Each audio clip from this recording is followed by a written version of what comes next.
In the face of economic recession, Venezuela's polarized political groups held dual rallies this weekend. CCTV's Markovits reports from Caracas, each focused on the deepening financial crisis.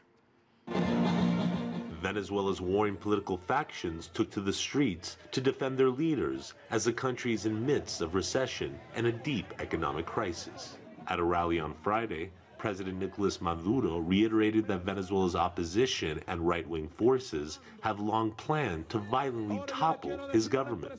Over the weekend, 3 former South American presidents will participate in a pro-democracy forum organized by the opposition.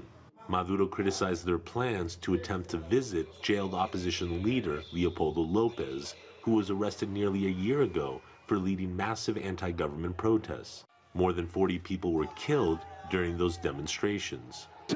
Maduro warned that the former leader's visit could result in a coup. Now I want to tell former Mexican President Felipe Calderón, I want to tell President of right-wing Pinochet-era Sebastián Pinera, and I want to tell the former President of Colombia, Andrés Pastrana, they can enter Venezuela, but it must be known.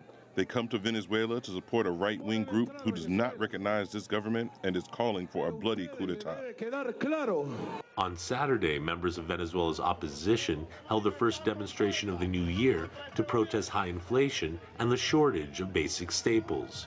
They hope to re-energize the opposition movement, which last year resulted in the country's biggest anti-government protests in more than 2 decades.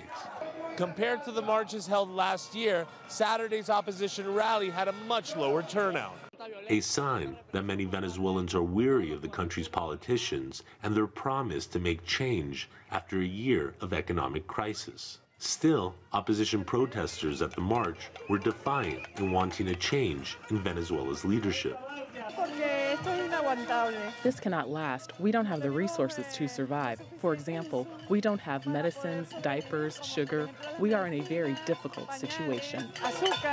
While Maduro says he respects free speech, he says the visit of the former presidents is interference in Venezuela's internal affairs. Markovits, CCTV, Caracas.